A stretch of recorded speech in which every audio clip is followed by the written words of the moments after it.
All right. Want to welcome everybody to the February 19th, 2024 Caroline County Broadband Fireside Chat. This is kind of an informational, non-business update at this point. We want to start getting at least a monthly update. We'll continue to have our quarterly business ones where we have more formal type process and agenda published. These are meant to be the in-between ones, are meant to be more informational, kind of make sure everybody stays up to date on everything and the ever-changing broadband rollout and how we're going to be going. David, did you want to kick us off? Yep, I can get us started. So just remember that there'll be 2 months of informational, and then we'll have a quarterly business meeting where we'll have to conduct business. But this is a normal time frame when the Broadband Advisory Committee would normally have met. So I figured it would be a good opportunity for us to let the public know what is the Broadband Advisory Committee. So the Broadband Advisory Committee is a committee, an all-volunteer committee with 2 members of the Board of Supervisors. This committee was appointed by the Board of Supervisors and has representation on that committee of citizens from across the county. The committee acts as an advisory committee to the full Board of Supervisors, writing draft policies, evaluating proposals, and presenting plans and policies to the Board of Supervisors for their consideration. The committee has now switched to communications mode and will work to inform the public of the projects and the upcoming challenges. Is there anything you guys would like to bring up on that? No, I think you pretty much covered it all. And Jason Jacobus, who is the vice chair of the Broadband Advisory Committee, is with us. Jason, how are you doing this evening? I'm good. How are you guys? We're doing good. We're just working our way through this informational meeting. So, and here's the reason why the Broadband Advisory Committee decided to change to this format is because there was a period of time in there where nothing really changed. The information that we were receiving was all the same. And for us to come back on every month and say it's the same as last month got to be a little bit repetitive. So we basically went to a 1 meeting every 3 months. Well, now both projects all are gearing up and kicking off, and work is getting done. So still, the work of the committee kind of has changed. We now are in the mode of I guess it's our biggest responsibility to try to help get the word out on these projects and figure out the best way to stay engaged with the public. This informational meeting that we'll have on off months between the regular business meeting is one way that we've decided to try to do that.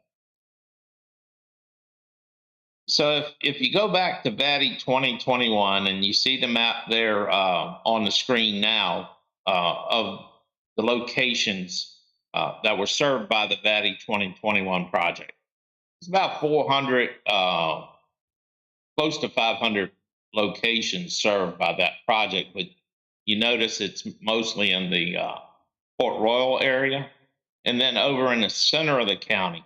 Now, those areas were chosen for a very good reason. They were areas that did not have any service, but they were also areas that we knew would play a key part in the expansion to cover the rest of the county. So those areas were not just randomly chosen. They were building blocks for the rest of the county. Breezeline was the partner. That project is 100% complete, and about 50%, or just slightly over 50% of all homes that were offered have signed up for service. So we are seeing the citizens take advantage of having broadband available. We know that it's a need.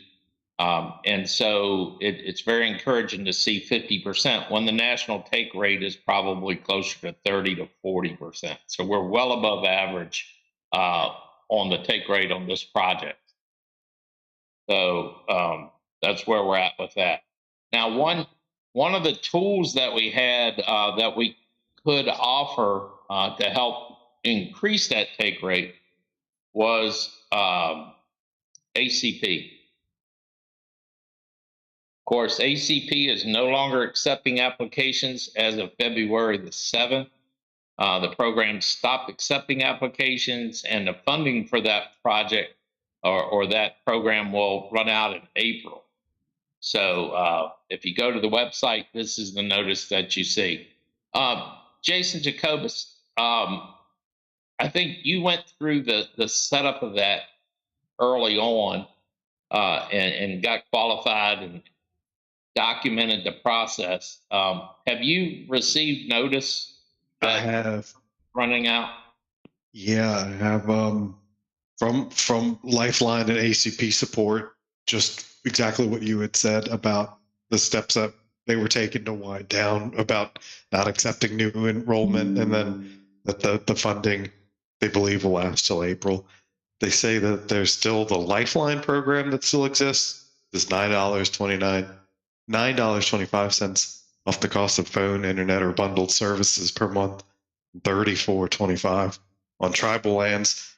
And I'm not familiar with that program, but maybe it's very similar. That's why they bring that up. But similar, but less of a benefit as well. Jason Barlow, have you heard anything along the lines of anything different? We were hoping that with the BEAD funding being approved, that the state would start a similar type funding. They have not as of yet, so we still continue to watch that. But what we're talking about is the $30 a month credit that households that basically met the criteria. One of the criteria was a student in Caroline County Public School. Go ahead, Jason. I'm sorry. Oh, no, you're fine. I was just going to say I haven't heard anything different than what you guys are saying.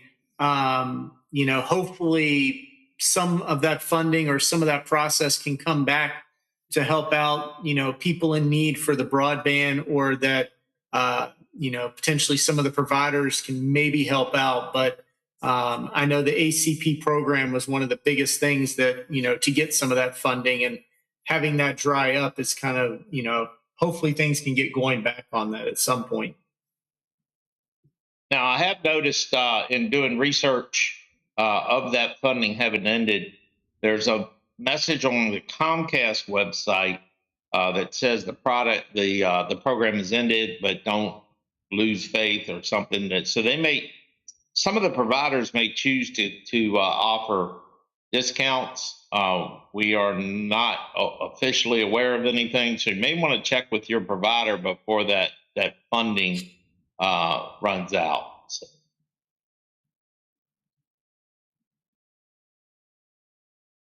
All right. See if we can. So in VATI 22, we were unsuccessful. VATI 2023 was basically two separate projects. The Caroline East project. Now, I see a typo in there, but the Caroline East project was, and when we say east and west, we're basing that on east and west of 95. Early on, it was identified that interstate highways are as difficult, if not more difficult, to cross than railroad crossings. So this committee, or the Broadband Advisory Committee, chose at that point to basically separate the project into two areas, east and west of 95. So that's how that division came about. The Caroline East project is currently in the walkout design phase of the project still. The project includes the RDOF. Now, RDOF is Rural Digital Opportunity Fund. It's a federal grant that covers a large area. They cover by census block groups. So they cover, Breezeline had been awarded by RDOF a large area covering Central Point Pass and down a swath down, say, let's say 721. That runs all the way straight doesn't follow. I think it's 630. It goes straight on to the county line. So there's a huge area in there that's covered by RDOF. Now, the RDOF had some different requirements. They had 5 years to complete that project. And so Daddy came along and said, hey, if you want to include your RDOF funded areas in your projects, then we can help you. We will help fund you so that you can complete them in 3 years. So Breeze Line included that. So their RDOF project is part of our large Daddy project. That RDOF portion, because it had requirements that, I believe it's 20% of the project had to be completed the first year, or 2 years, within 2 years after the funding. So they had immediately, as soon as they got the RDOF money, which was actually 2 years ago now, they started design. So for that reason, the design and engineering of that entire area is now complete. The majority of the project construction is planned to begin in early areas of their project in March. We're here in mid to late March. The construction will be rolling in this area east of 95. As of right now, the construction appears to be ready to start on schedule. So we're not hearing of any delays to the actual beginning of the construction. Jason, you guys both are over that way. I'm assuming at this point, beyond the walkout design and engineering type activities that we saw back a few months ago, you're not seeing anything over that way for as far as construction or anything. This is an anecdote, but I saw a Breeze Line truck Sunday afternoon turning onto 301 north from Route 30, and another maybe contractor following him. So that could be totally anecdotal. So hopefully, they are well into designing that RDOF area, and so I believe that's going to extend down just north of where you guys are located. So hopefully, if nothing else, they're getting ready to start that. But we are here in mid to late March. Construction will begin in earnest. So that being said, several key areas of the project have already completely been designed. That includes the RDOF area. That design is complete. To date, 7 miles of cable have been constructed. So they've constructed about 7 of 439 miles of fiber that they have to construct.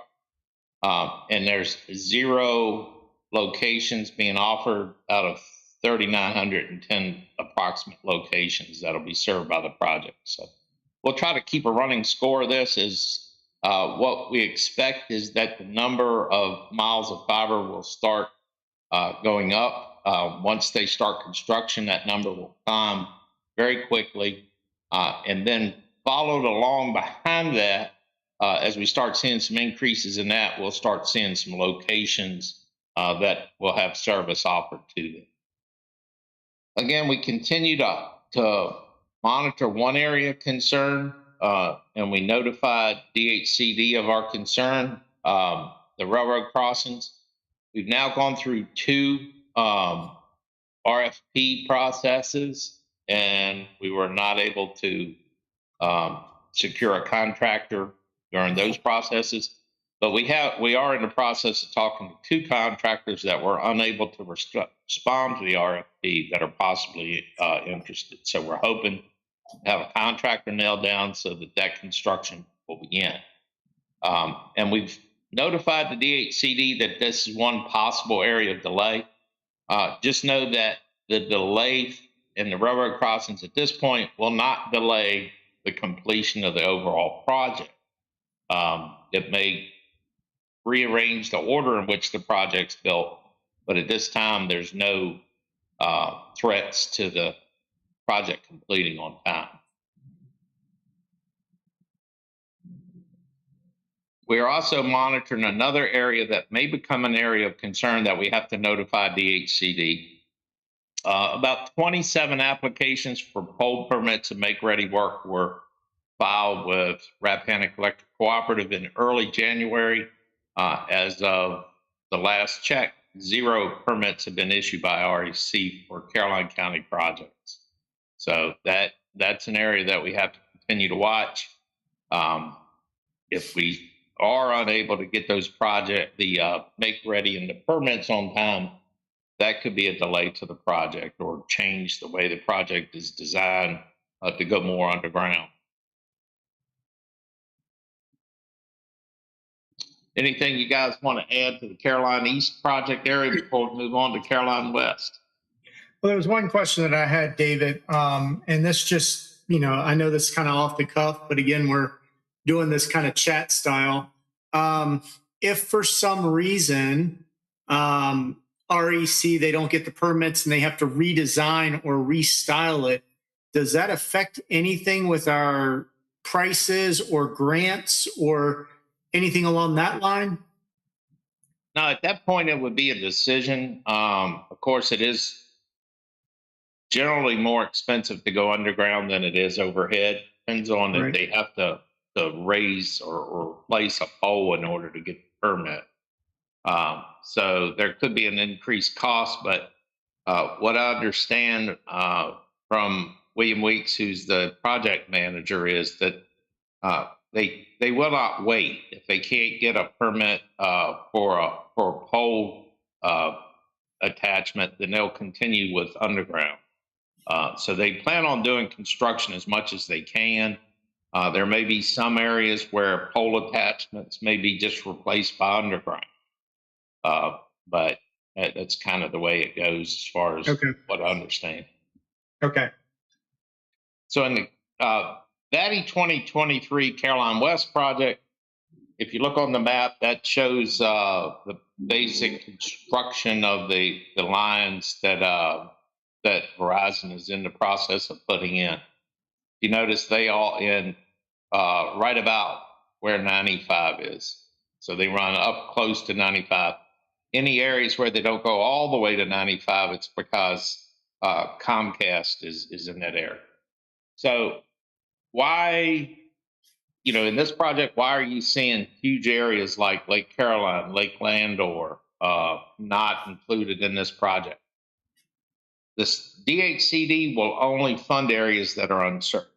So basically what we had to do was take the best estimates that we could make of the areas that Comcast was serving and run Verizon right up to the areas that were not being served by Comcast. So that's why you're seeing a few pockets in there that are not being covered by this project. That's because they are currently served by Comcast. This provider is currently also in the design, engineering, and fiber installation phase. Now, the fiber that they're installing is transport fiber. So they haven't started making any drops to the homes. They're in the process of building their backbone throughout that project area. I ride that project area once a week. So I can tell you that they, on my last ride, had about 8 crews working all through the project area. We wanted to be able to try to inform the public of the areas where construction was taking place, but to be quite honest with you and open about it, there's so much going on so fast that we would have trouble keeping up. So just know if you live west of 95, you're going to see some construction. And here's a picture of one of those construction sites down along Jericho Road. So it's a very, very active construction area. Pretty much the majority of the side roads on the west side. Now, I have not seen a lot of activity along Route 1. Early in the project, Verizon identified that they already have existing fiber that they plan to utilize along Route 1. So we hopefully won't see a lot of interruptions along the main highways, but the secondary roads, we're seeing a lot of construction. Also, it's interesting to note that in the Verizon project area, because it is Verizon, they already had right-of-ways across most property from back in the days when it was telephone wires, and they're utilizing their own existing right-of-ways. So, and they also the vast majority of this project is underground, with little or no pole attachments necessary. So permitting from Rappahannock Electric will have far less effect on this project than it does on Carolina East. So the provider is Verizon. And like we said, they're in the design, engineering, and fiber installation of their backbone currently. 95% of the project is designed. VDOT is issuing permits for traffic control in this project in a very timely manner. So VDOT is definitely doing a great job of getting those permits out very quickly after they're applied for. 11 miles of transport fiber has been completed. So in this project, we have 11 of 72 miles of fiber complete. Of the 854 connections, 0 connections are available. Now in this project, you will see a lot of this because the miles of fiber will go up until they get that transport fiber in place, and then you'll start seeing the connections come online. So for example, they're working down in Jericho Road. They're working on Landor Bridge Road. They're working on Panola Road, or not Panola Road, but Cedar Fork Road, for example. The fiber that they're putting in those areas will be connected all the way back to Charlesburg and down 639 to their central office, which is located right across from CT Smith.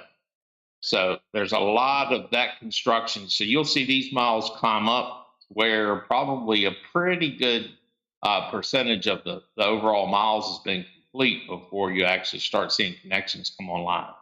Just remember that this project is only 18 months. So it has to be 100% complete by next March. So it's going to go really quick. And this project at this point is ahead of schedule. So that's all I have as far as information updates. We do meet with Verizon and Breezeline at least once a week. Last couple of weeks, it's been several meetings. So we do continue to meet with them and get updates as they become available. The Caroline County Broadband webpage is also being updated with updates similar to what you got here tonight, but we're trying to update that, every 2 weeks. There's also some links on that Caroline County website that you can go to that will get you more information. So the Caroline website is definitely a good place to get the information. We do caution people. Don't necessarily try to get your information from social media.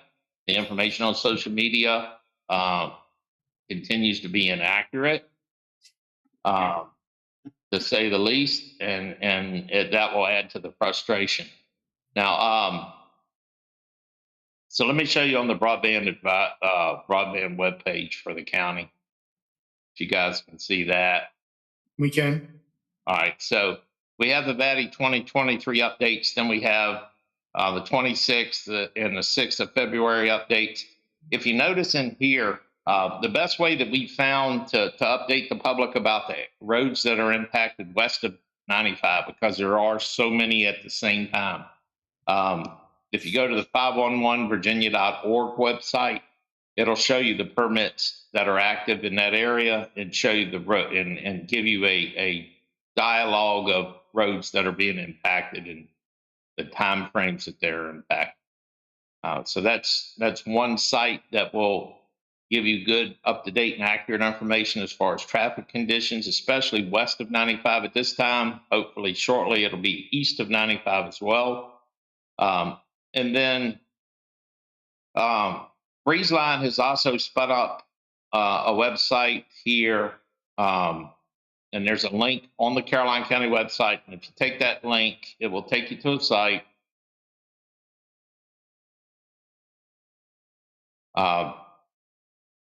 Talking about Breezeline, and it talks a little bit about the project that they're building. So the address verification page, if you click on that, you put your information in here, and then it'll come back more than likely if you're in the new project area that it's not available yet, but that gives them your contact information so they can reach out to you as soon as that project is available to you. And then one more spot on the broadband webpage that I want to show you, and it's probably the most important one. Down here in the bottom, the broadband inquiry form. If you click on that, that takes you to a form, and it's a very straightforward, simple form. Just name, address, phone number, email address, and your inquiry. And you check here. If you don't check there, it's not going to let you submit it. Those inquiry forms come directly back to me. So I see those forms. I try to be as timely as possible in replying to them. However, sometimes there is a little bit of a delay. When I get an inquiry form into my inbox, one of the first things that I do is first verify that the address is in one of the 2 project areas to be served, just to make sure that that area is covered or that address is covered. One of the things that this allows us to do is identify addresses of new houses that were started after the project's kicked off. So we make sure that that service is given to them. If your neighbors are getting it, it should be available to you. And our plan for universal coverage says that we should be offered it. Our plan is to offer it to every house in Caroline County. So we want to make sure we got you covered. We have identified 4 or 5 houses on the west side that were new houses that were not included in the project area. So they were added to the project, verified with Verizon that they could give service because they're servicing the houses nearby. We've worked with both contractors to build in extra lines in all areas so that when the project is built out, they'll still have room to expand and add new houses that come up in those areas. So that's one thing. Like I said, the broadband inquiry form all the way at the bottom of the broadband page is one of the most important tools that the citizens of Caroline have. So feel free to use that. When we're busy, it may take me a little bit to get back to you, but please know that we appreciate the engagement of the citizens on that page. It allows us to make sure that everything's covered and that we're not, we're on schedule and within the plan to bring broadband to all locations.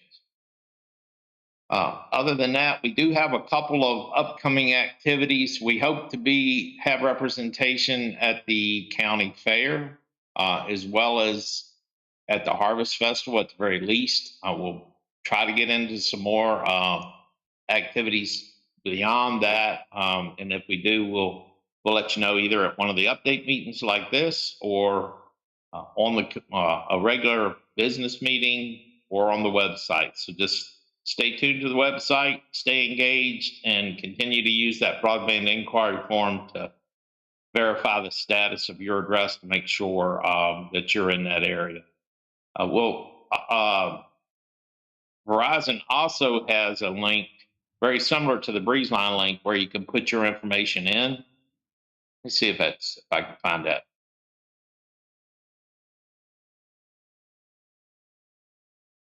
If I can find this page, because this is a very similar tool to what I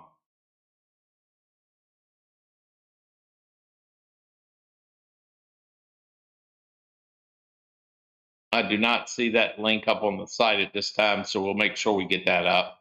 But it's very similar. Oh yeah, there it is. I'll share my screen so everybody can see that.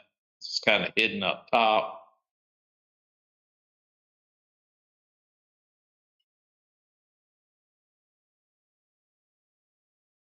We got it. All right, so this is not actually a hyperlink, but if you copy and paste this address right here, https:// www.verizon.com home/internet/FiOS fastest internet. If you go to that page, very similar. It'll ask you for your address. It'll probably come back that you don't have service now, but that will register you with Verizon so that they can make sure they're able to find services available to you.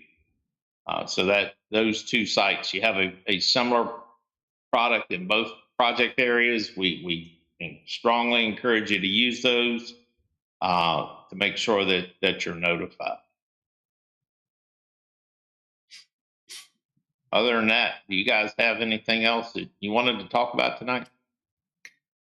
I could talk real quickly about Starlink, just to give everybody an update on that. Again, that continues to be one of the stopgap internet services that the committee has looked at and will at least provide a stopgap until we get a full broadband through or fiber connection out to all the homes inside of Caroline County. I have noticed a speed increase as the satellites continue to increase.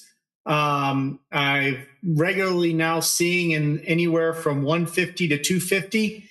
I was able to, over my streaming service that I use for TV, I was able to watch, the Super Bowl and, without any problem. I'm sure that was, being streamed by multiple people.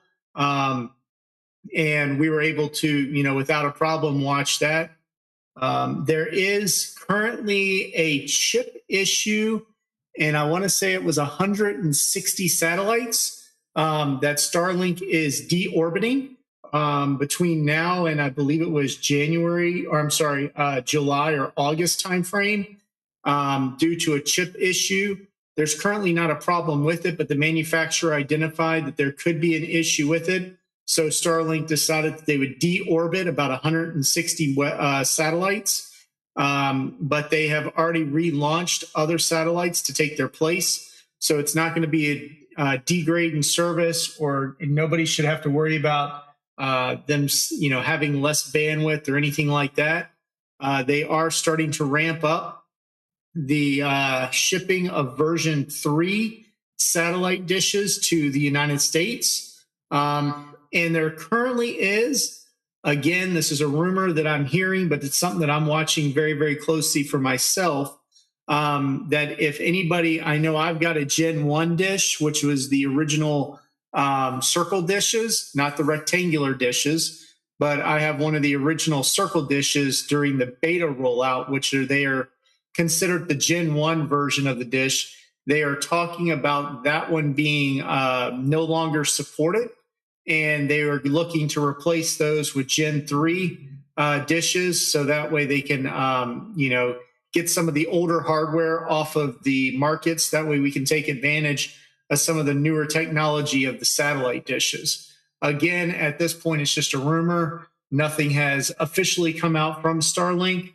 but just wanted to let people know that that is, stuff being talked about, and I'll continue to research that and continue to give you updates on that as that continues to progress.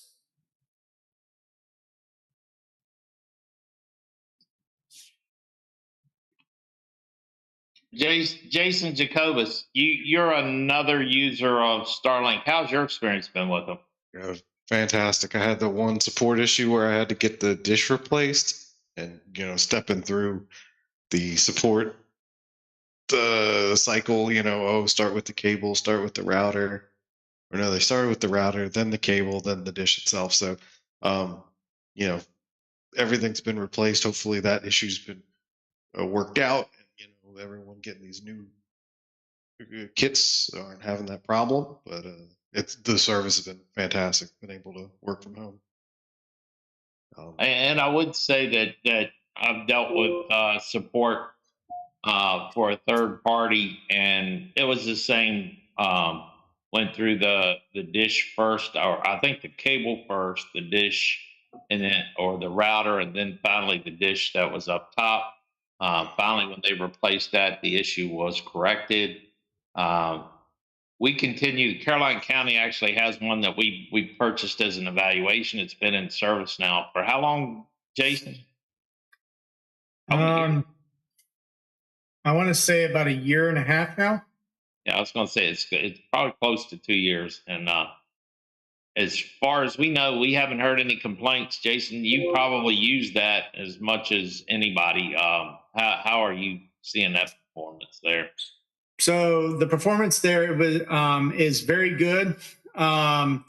We did have to do a few minor tweaks to the system to, bring down. There was actually during the Super Bowl, there was actually an issue with some of the Starlink routers that Starlink pushed out a over-the-air update that needed to be pushed out that caused the modems to reboot, or some of the modems to reboot.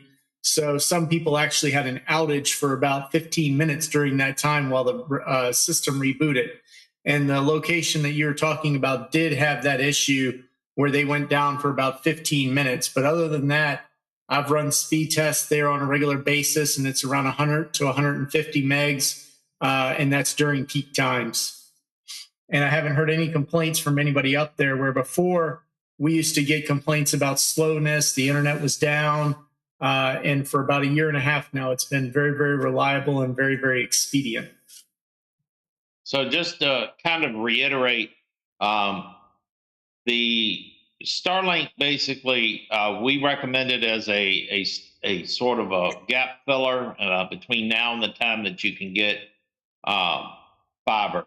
And Elon Musk, in one of his press conferences, actually, or addresses to his people, actually said this, basically the same thing. If you have cable or you have fiber available to you, that's the way to go. But what his goal was to bring internet to the unserved. And at this point, basically 3 out of the 4, or 4 out of the 4 that are 5 out of the 5 that I'm aware of, all work well.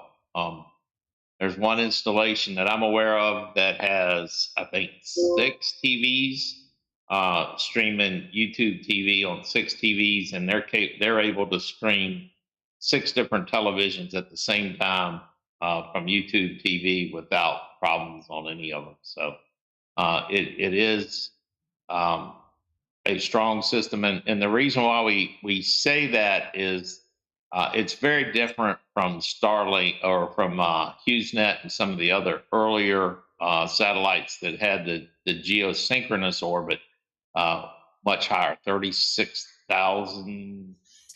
I think it's 36. I was actually getting ready to look that up, oddly. Go ahead and continue, and I'll let you know what the numbers are.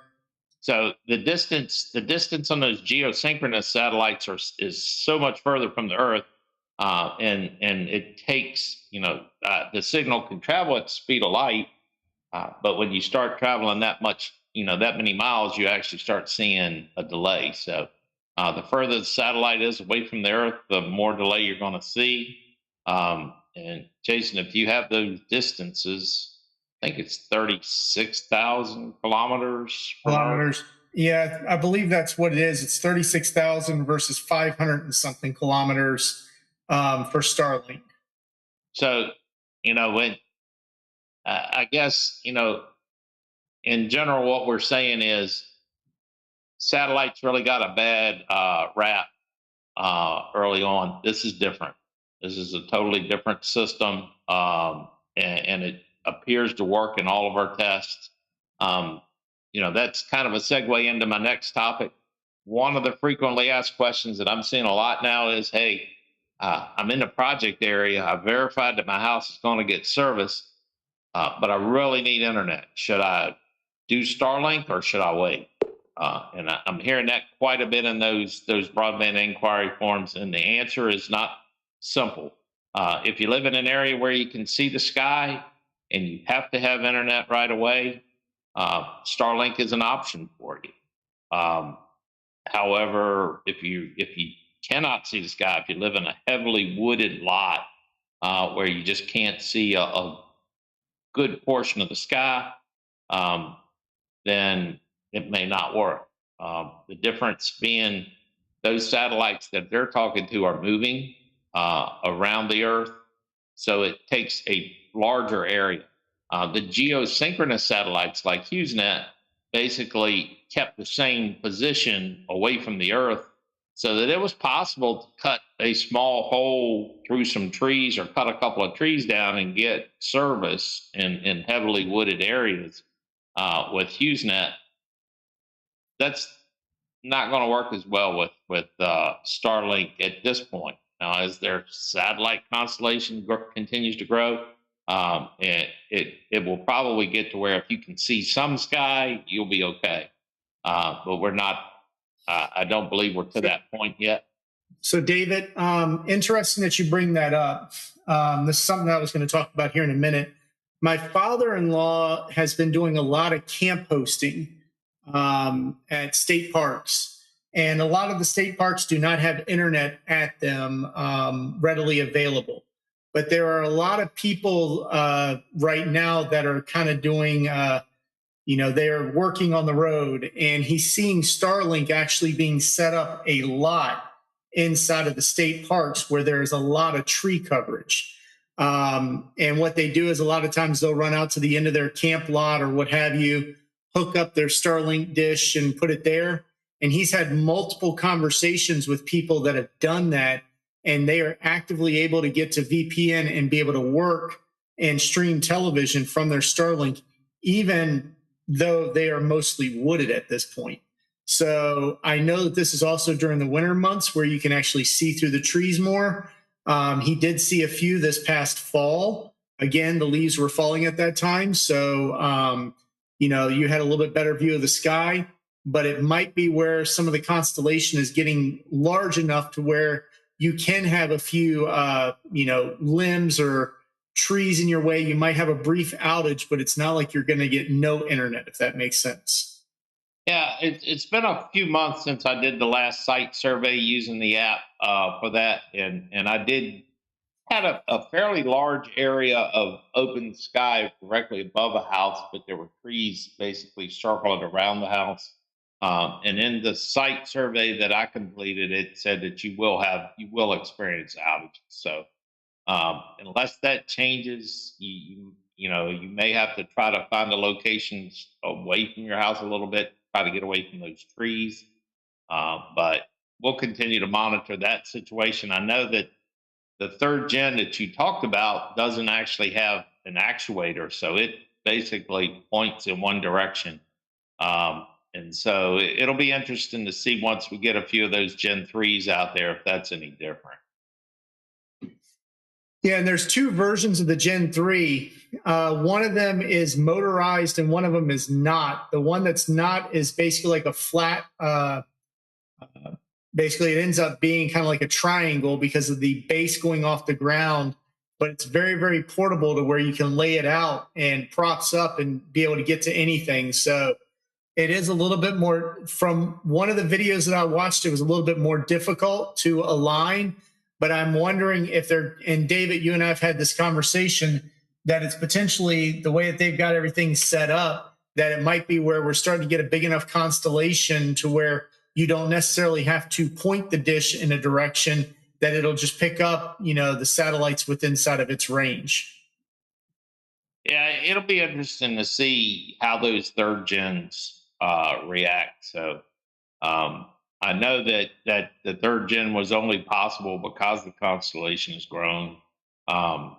Expansion to every address in the United States is only possible because that constellation has grown, and they continue to launch satellites constantly. So I think that service will only continue to get better and better. And even from very early on, because Jason, and myself were all users of it very early on, and it was impressive at that point.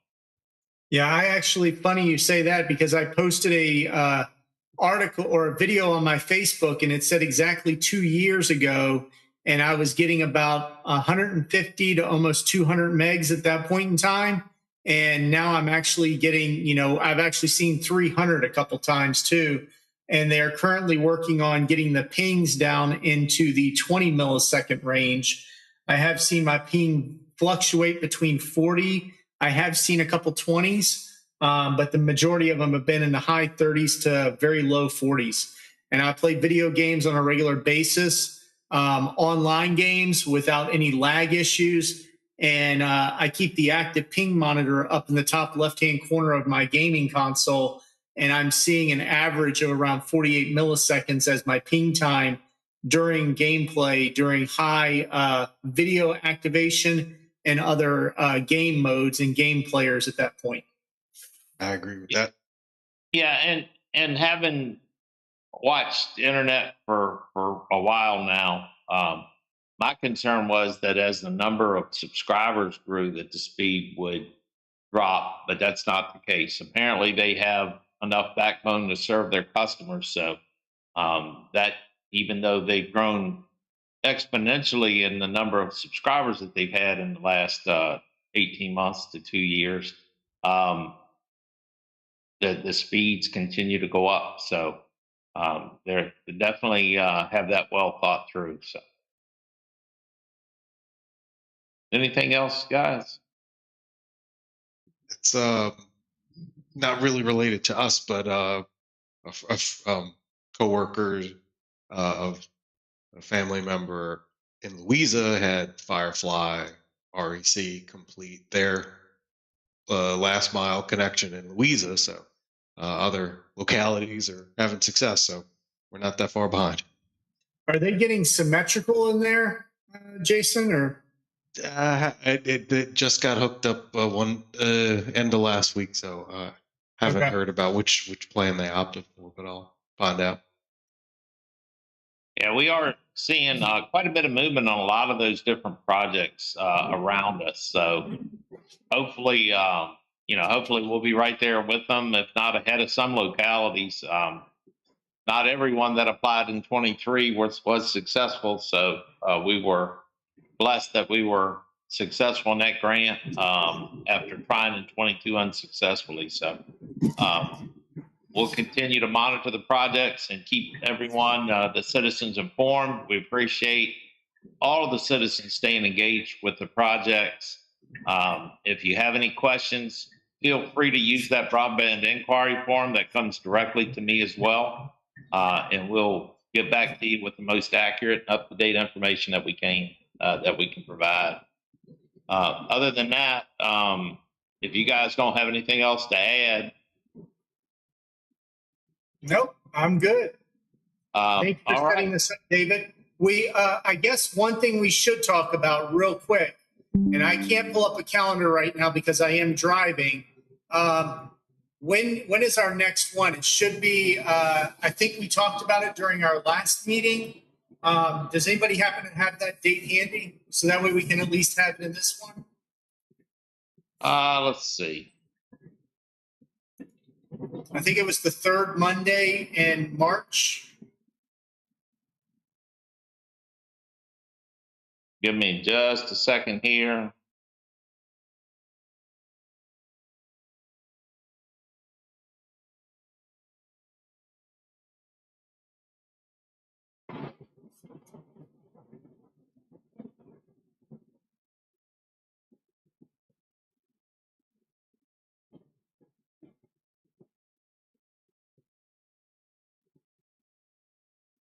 Jason, it looks like it would be the 18th of March. Okay.